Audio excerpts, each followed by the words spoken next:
Welcome in. It is day 362, and you are speaking with the Meeple's champion. And today, we're going to be going over a game that, well, it's in a category of games I don't play. You might have seen these games that are flick games. They're games where you place out a board with pieces and you flick them on the board. I personally think of it more in the direction of, to me, it's not a board game. I kind of rank them more as from board game heading in the direction of sport. It requires physical ability.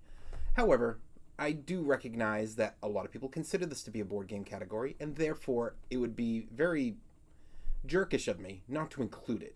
Just because I don't go that direction doesn't mean that others don't, and I want to acknowledge as many of the different style games that are out there. Now this one, for its category, has to be considered the most popular. The game is called Crokinole. Now, Crokinole is a round board that the idea is that you're either going to play 1v1 or 2v2. If you're playing 1v1, you're going to be on opposite sides of the board. You each get 8 of your color disc.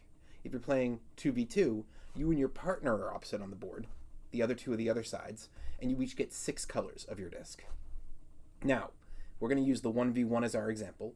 The first player to go, you're going to have multiple circles. The setup being that you have this outer circle line, that's going to be the out of bounds, and if you're past it and you're inbounds, that inside of the lines is 5 points. The next line, which if you land on a line, it's considered to be on the further out, so that's the 5 point. The next circle in is 10 points. Another line, inside of that, the circle is 15 points, and the very center is a perfect circular spot to drop down into for your disc. You're going to have some pegs that are going to go around that 15-point line. And on the first player's turn, their job is to put their disc on the outer line of their section, anywhere they want along it, and flick it, trying to get it onto the line or inside of the 15. Now the next player goes, and their job is to flick it and attempt to make a collision with the opponent's disc. And now you're going back and forth. You're constantly trying to flick it in and make a collision with the opponent's discs. So you're going to be doing this back and forth until eventually all the discs are on the board. Once they are, this is going to be scored based on whoever had the most points gets to have the difference. Meaning, you'll go in and you'll say, okay, well, player 1 and player 2 both have a disc in the 5-point section. It's out. They both have 2 discs in the 10-point section. It's out. Player 1 has 2 discs in the 15-point section.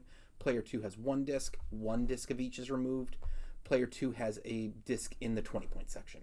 All right, so the ones that are still on the board are a 15 and a 20.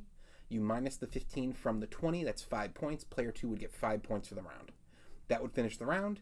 You'd now reset up, start over again. You play this back and forth until eventually somebody hits 100 points. And when they do, that's the win.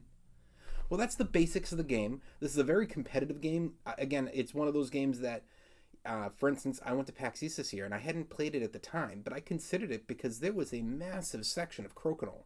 And it's kind of hard to argue against it being considered part of the board game area when you walk into a convention that is video games and board games, and in the back of the board game area where everybody's test playing games and playing tournaments, there's a dedicated all day long Crokinole section that kind of makes you say, well, maybe I'm the one that's wrong. So this is definitely one of those games that is extremely popular, but I want to jump in. Let's talk our 7 categories and see where this game lands for us.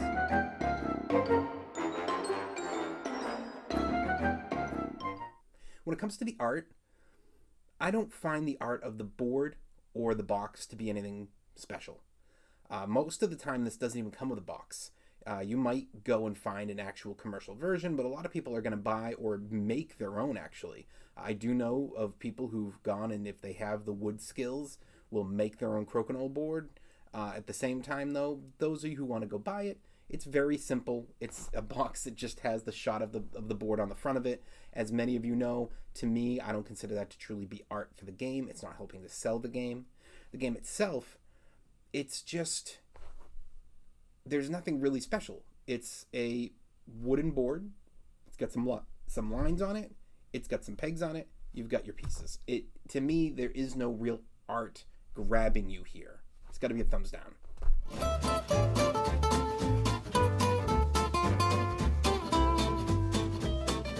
Your components. Now, this is what grabs you about Crokinole, because the components are everything. You have a massive circular wooden board that is very well built. This is not a board that's going to really fall apart with time. You have some really nice metal pegs that are in there. Now, these pegs are good size pegs. These aren't little pegs that are going to easily snap, that if you make a collision, it's going to cause them to break your board or the peg. These are there to stay.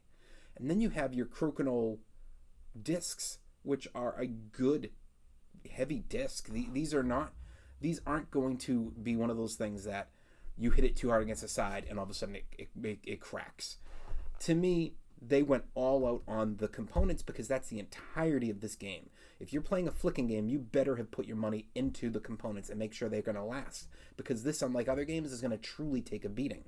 And for me, when you see this set up and you see these components, that's what sells the game. The art doesn't do it, the components do it. It's a big thumbs up.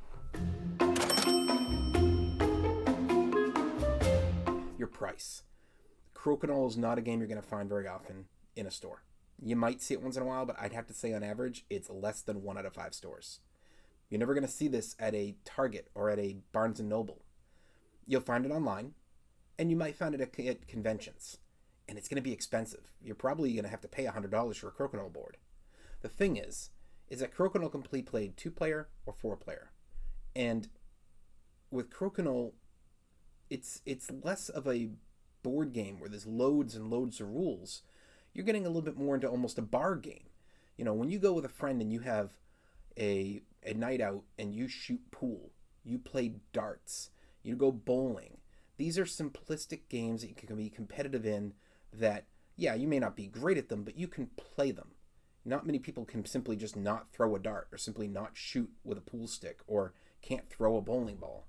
I feel like Crokinole falls into that section of games. So if you can find one person that enjoys the game, you're good. And it can really help set up a basement. I have a really nice, fully set up chess table in my basement. This is so when people come over, it's always ready to go. It's a 2-person sit-down thing to the side. So we might have a game night, but if people get there early, I can go play that. And I can leave it set up and continue the game later if people show it's ready for a game. Crokinole, I feel, falls into that category with that as well. It's one of those ones that you can set it up, leave it in your basement in a corner, and it can be a really nice section to your game room. So for me, the price is not necessarily you paying out for a game that's going to hopefully get played and be pulled out once in a while. It's for you trying to complete your gaming space and have a section dedicated to it that you know you're going to have attention for. So I don't think this is one price-wise that I'm recommending most people to buy. What I'm recommending is if you are the center of your game group, if you host a game group and you're the house that usually hosts them, you're the kind of house that can buy a Crokinole board, because you don't want to be lugging a Crokinole board to your friends' houses or off to a place to play with a bunch of other people. Maybe a convention, sure, but in general, Crokinole is not a thing that you should be having to lug around. It's big, it's heavy. It's one that needs to be set up permanently in a spot and left there. If I was going to get any flick game, it would be Crokinole. And while my current basement's not large enough to sustain both a game table, a chess table, and a Crokinole board, I would consider, if I had an increase in size, to go and find a dedicated table for that, because I think it is a game that could be really nice for a setup in a basement dedicated to games. But overall, that's not going to be many people. You're talking about game groups are at least 5 people usually, so you're talking 1 out of 5 if you have that kind of game group. And how many game groups have one dedicated person? A lot of people, it's either in a location. We used to be in the Boys and Girls Club because a friend worked there. So that wouldn't work. We're not leaving that at a Boys and Girls Club. Or it's a group that's exchanging who hosts, which doesn't work as well. So the likelihood is you're not going to see more than maybe 1 out of every 25 gamers have an opportunity to do it, and then you have to like the game. So for me, even though I see opportunity here, I think that the price is too much for a game that's not likely to get played enough. It's got to be a thumbs down. Your difficulty. So where does this game land on difficulty? I think that an experienced player will greatly enjoy this game. And I think that a beginner can enjoy it as well because there's not too much to it. A kid, again, I always define kid as roughly 10. I think a kid can play this, and I think that they could be competitive. It's one of those things where I think that it depends on the kid. So this is one of those 50-50s. I could see a bunch of kids not liking this game at all, and I could see a bunch of kids loving the game. So that's kind of a 50-50 category. And the experts are the same thing. An expert usually tends to focus in on a category of game or a group of, only a couple games that they really, really love. Or they're like myself and they're just widespread. Widespread, Crokinole may not hit for, and if you're focused in, it may not hit very often. But I would say maybe a quarter of the experts have an opportunity to potentially love the game of that. So if you're talking about getting the two big categories and half and a quarter of the other subcategories, to me, the difficulty's open enough for most people. Thumbs up.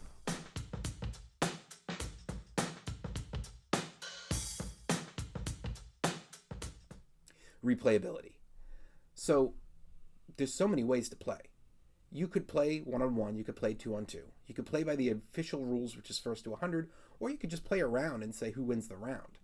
And replayability, I mean, if you're going for the 100, because you're scoring, somebody's going to be scoring points in the round, even if it's just 5, well, that means that potentially it could take as much as 39 rounds if you scored 5-point advantage and everybody exchanged back and forth and you ended 195.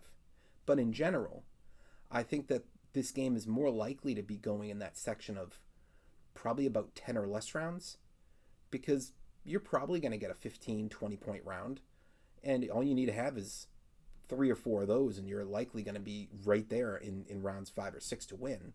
And the likelihood is that you're not going to be exchanging back and forth constantly. So I think 10 rounds is a fair assessment.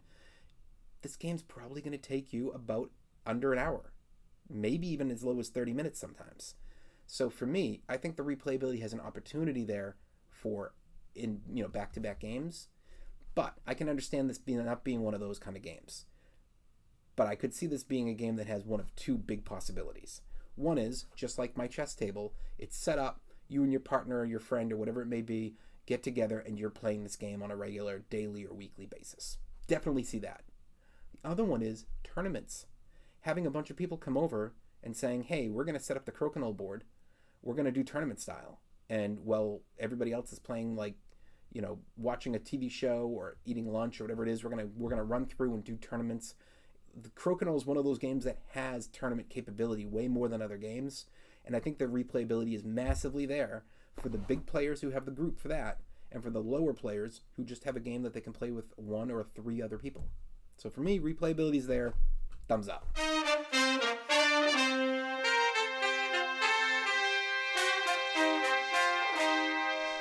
Keys to victory.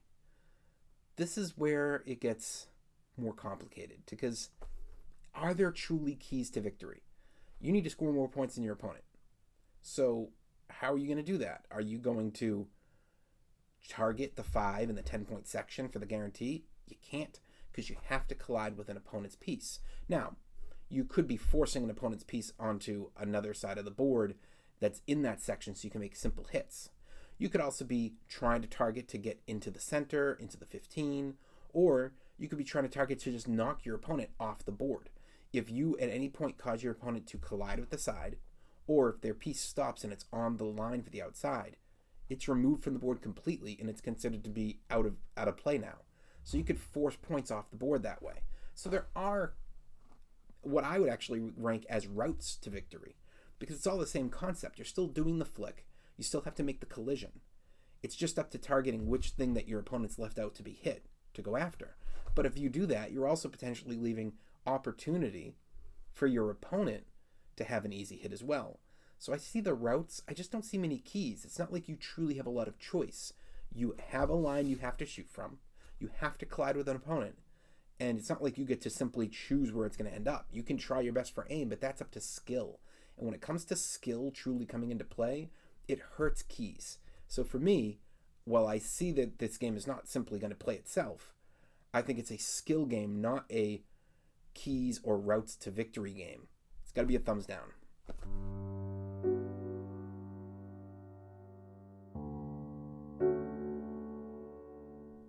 Is the game unique? I cannot remember the name of the game, but there is another flicking game that's out there that's about shooting it between certain posts and trying to get into sections for scoring. At the same time, You could look at this and think of shuffleboard. You could think of playing a game of darts and the different ranks of getting the points there. It doesn't seem massively unique to me. I think that for a gamer's collection, the likeliness is you're not getting a dartboard for the house. I used to have one at my parents' house. Dartboards are better for at the bar. You're not going to have a shuffleboard at your house. That's a ship type of thing. But you can have this at your house. So the advantage of this game is where you can have it. You can host this at your own home. But when it comes to, is it unique? I don't think it's unique enough compared to all the other options you can play and how easy it is to go and play one of those. So for me, it's got to be a thumbs down. Overall, what do I think?